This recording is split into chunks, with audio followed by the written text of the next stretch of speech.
तो चलिए दोस्तों, यहाँ पे आज हम लोग स्टार्ट करते हैं फंडामेंटल ऑफ मार्केटिंग। इस लेक्चर में आज हम लोग देखने वाले हैं फंडामेंटल ऑफ मार्केटिंग क्या है ना। तो इसको हम लोग बहुत ही बेसिक से समझने की कोशिश करेंगे, है ना। आप लोग कंटिन्यू हमारे साथ बने रहें, ठीक है। देखिए, इसमें बोला है fundamental of marketing. Fundamental of marketing का मतलब होता है बाजार की जो आधारभूत होता है ना, यानी कि किस चीज़ के ऊपर बेस्ड ऑन है आपका मार्केट, है ना। मार्केटिंग का जो है वो फंडामेंटल क्या है ना, इसी चीज़ को समझने की कोशिश करेंगे। तो देखिए, यहाँ पे बोला है कि मार्केटिंग इज अबाउट क्रिएटिंग, है ना। हमें क्या बताता है, बाजार हमें किस चीज़ के बारे में बताता है कि किस प्रकार से क्रिएट किया जाता है, किस प्रकार से कम्युनिकेट किया जाता है ना।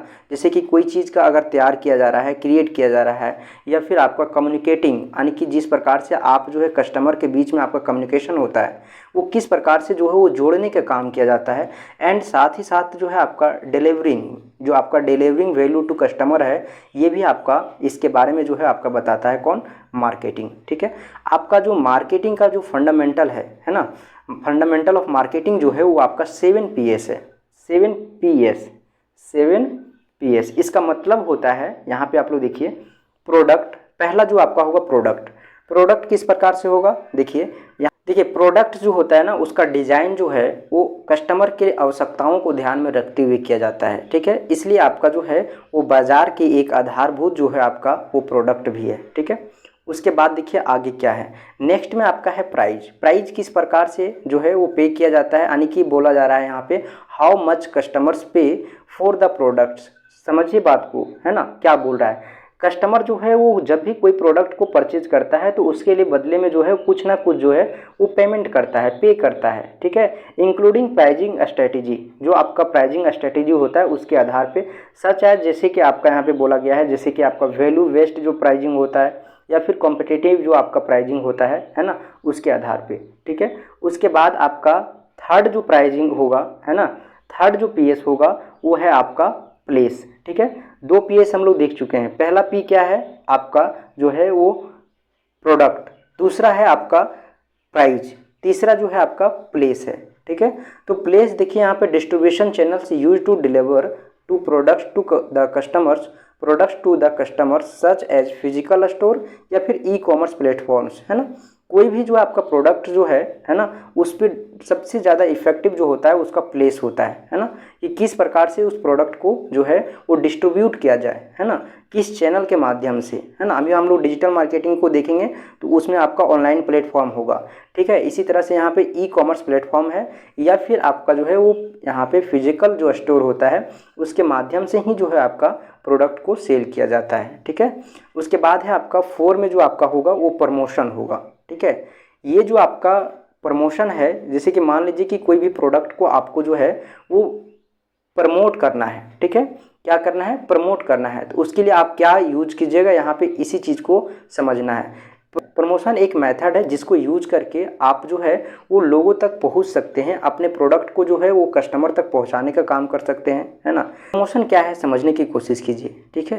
प्रमोशन बोल रहा है कि the methods use to communicate the benefit of the product, यानी कि जो आपका प्रोडक्ट का बेनिफिट है उसके लिए लोगों को कम्युनिकेट करना पड़ता है ना, लोगों को बताना पड़ता है। तो प्रमोशन जो है वो एक मेथड है, एक विधि है जिसको यूज करके हम जो है वो अपने प्रोडक्ट को लोगों तक पहुंचा सकते हैं, है ना। अपने जो भी प्रोडक्ट आप बनाए हैं उस प्रोडक्ट का जो भी बेनिफिट है उसके बारे में अगर बताना है तो आप जो है प्रमोशन का यूज कर सकते हैं। प्रमोशन के माध्यम से आप जो है वो लोगों तक पहुंच सकते हैं, है ना। इंक्लूडिंग आपका यहाँ पे देखिए, जैसे कि मान लीजिए आपका एडवर्टाइजिंग जो होता है, ठीक है, एडवर्टाइजिंग जो होता है इसके माध्यम से क्या होता है, अपने आप को जो आपका प्रोडक्ट है उस प्रोडक्ट से लोगों को कम्युनिकेट कर पाते हैं, ठीक है, यानी कि जो आपका प्रोडक्ट का बेनिफिट है उसके बारे में आप लोगों को बता पाते हैं, है ना।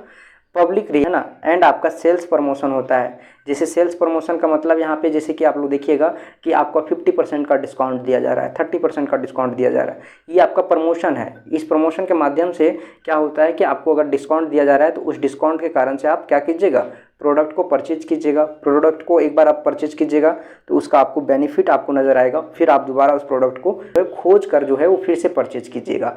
तो ये चीज़ का क्या होता है बेनिफिट, कि आपका जो प्रोडक्ट है उसका प्रमोशन हुआ। अब देखिए पीपुल, यहाँ पे आपका है पीपुल यानी कि लोग किस प्रकार से जो है वो आपका फंडामेंटल हो सकता है मार्केटिंग के लिए, है ना। देखिए द स्टाफ हु इन्फ्लुएंस, है ना, the customers experience including sales support and other customer facing personal, ठीक है। यानी कि आप किसी भी प्रकार का अगर कोई भी, है ना, प्रोडक्ट्स को बना रहे हैं या सेल कर रहे हैं या प्रमोशन कर रहे हैं, तो इन सभी में जो आपका अहम भूमिका निभाने वाले हैं वो आपका है लोग, है ना। पीपुल जो है वो किस प्रकार से जो है वो फंडामेंटल मार्केटिंग हो सकता है, ठीक है। यानी कि फंडामेंटल ऑफ मार्केटिंग का एक पार्ट जो है आपका वो पीपुल भी है, यानी कि लोग हैं। कैसे, देखिए यहाँ पे बोला है कि the staff who influence the customer experience including sales, है ना, कॉमा सपोर्ट एंड आपका other customer facing personal. That means इसका मतलब यहाँ पे ये है कि आप किसी भी प्रकार से कोई प्रोडक्ट को निर्माण करते हैं, उस प्रोडक्ट को बनाने में, उस प्रोडक्ट को लोगों तक पहुँचाने में, है ना, या फिर आप उस प्रोडक्ट का प्रमोशन करने में जो है वो आपको सबसे ज़्यादा जो ज़रूरत पड़ेगा वो आपका है वो लोग की आवश्यकता पड़ेगा। लोग रहेंगे तभी तो आपका जो है वो प्रोडक्ट सेल हो पाएगा। लोग आपका प्रोडक्ट को परचेज करेंगे तभी तो आपका जो है वो प्रोडक्ट अच्छे तरीके से लोगों तक पहुंच पाएगा। तो इन सभी चीज़ों में यहाँ पे जो है वो लोगों का बहुत ही, यानी कि पीपुल, यानी कि लोग का जो है वो बहुत ही इंपॉर्टेंट रोल होता है ना। जो आपका प्रॉब्लम है, जैसे कि मान लीजिए कस्टमर फेसिंग जो पर्सनल प्रॉब्लम होता है उसको जो है फेस करता है आपका लोग, है ना, जो सेल्समैन होता है ना। इसी तरह से देखिए आपका आगे क्या दिया हुआ है, प्रोसेस, है ना।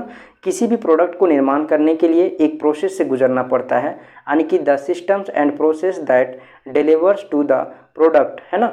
इसका मतलब यहाँ पे ये है कि जो आपका कोई भी आप चीज़ को, अगर कोई भी प्रोडक्ट को आप तैयार कर रहे हैं, है ना, तो उस प्रोडक्ट को तैयार होने में, है ना, लोगों तक पहुँचने में, प्रमोशन होने में, या फिर जो है लोगों को सपोर्ट करने में, ये सभी चीज़ों में एक प्रोसेस होता है, एक सिस्टम होता है ना, एक प्रणाली होता है।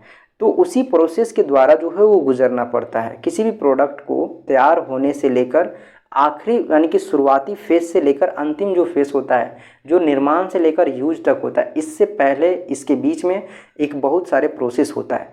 इस प्रोसेस से गुजरना पड़ता है। तैयार हुआ तो उसको पहुंचाना है, डिलीवर करना है द प्रोडक्ट्स, है ना। तो इस तरीके से आप बोल सकते हैं कि एक प्रोसेस होता है। ये आपका जो है बाज़ार का एक अहम भूमिका हो सकता है ना, एक अहम जो है वो आधारभूत हो सकता है, ठीक है। उसके बाद इसी तरह से आपका जो है वो यहाँ पे फिजिकल एविडेंस है। फिजिकल एविडेंस का मतलब यहाँ पे देखिए क्या बोला है। फिजिकल एविडेंस का मतलब यहाँ पे ये होता है कि जो आप प्रोडक्ट को परचेज कर रहे हैं, है ना, उस प्रोडक्ट का जो है वो पैकिंग किस प्रकार से है ना, उसको आप देख रहे हैं, ब्रांडिंग क्या है ना, कस्टमर रिव्यू क्या है ना, ये आपका फिजिकल एविडेंस है। देखिएगा आप लोग अभी डिजिटल मार्केटिंग जब हम नीचे हम लोग पढ़ेंगे तो वहाँ पे आप लोग देखिएगा, जब ऑनलाइन प्लेटफॉर्म पे आप लोग कोई भी सामान को, प्रोडक्ट को परचेज करते हैं तो उससे पहले नीचे आपका रिव्यू दिया हुआ होता है ना, कि इतना आपका जो है वो प्रोडक्ट सेल हुआ है, इस प्रकार का प्रोडक्ट है, अच्छा है, गुड है, बैड है, ये आपका रिव्यू होता है ना। आप उसी तरीके से आप ऑफलाइन में भी होता है, ठीक है ना। ऑफलाइन में आप क्या चीज़ को ध्यान दीजिएगा, जैसे मान लीजिए कोई भी प्रोडक्ट आप परचेज कर रहे हैं तो वो प्रोडक्ट जो है वो क्या करता है, आपका जो है वो उसका पैकिंग क्या है, किस प्रकार से है, किस कंपनी का है ना, कस्टमर का रिव्यू कैसा है, इस सभी चीज़ों को ध्यान में रखा जाता है। यानी कि अगर बोला जाए कि फिजिकल एविडेंस है ना, अगर बोला जाए तो फिजिकल जो एविडेंस है वो हेल्प करता है कस्टमर्स को एवेल्यूएट ए प्रोडक्ट, यानी कि जो है आपका प्रोडक्ट को फाइंड करने में। जैसे कि आपको कोई प्रोडक्ट, जैसे कि सपोज आपको जो है कोई प्रोडक्ट परचेज करना है और उस प्रोडक्ट का आपको ब्रांड नाम पता है तो आपको जो है बहुत जल्द जो है वो प्रोडक्ट आपको आसानी से मिल जाएगा, ठीक है। जैसे कि आपको पता होगा कि जैसे कि मान लीजिए कोई, आप सपोज इसी प्रकार से ले लीजिए कि आपको जो है वो कैंपस का शू ले रहे हैं, ठीक है। तो कैंपस का शू ले रहे हैं तो आपको पता है कि कैंपस का लोगो क्या है ना, इसका फिजिकल एविडेंस क्या है ना, और किस प्रकार से जो है इसका जो है वो ब्रांडिंग है ना, किस प्रकार का इसका जो है कस्टमर रिव्यू है। तो उसी के आधार पे आप जो है क्या करता है, ये जैसे कि आप डायरेक्ट गए और आप कैंपस का शू ले लिए तो आपको जो है वो प्रोडक्ट को फाइंड करने में क्या हुआ, एवेल्यूएट करने में जो आसानी हुआ, हेल्प हुआ। तो इसी चीज़ का मकाम होता है आपका फिजिकल एविडेंस का। तो इस प्रकार से हम लोग देख लिए दोस्तों। हम लोग नेक्स्ट वीडियो में आगे कंटिन्यू करेंगे आपका fundamental of digital marketing and its significance. तो आप लोग हमारे साथ कंटिन्यू बने रहें। चैनल पे नए हैं तो चैनल को एक बार जरूर से सब्सक्राइब कर लीजिएगा, साथ ही साथ इस वीडियो को आगे अपने दोस्तों को शेयर कर दीजिएगा और एक लाइक ज़रूर कीजिएगा।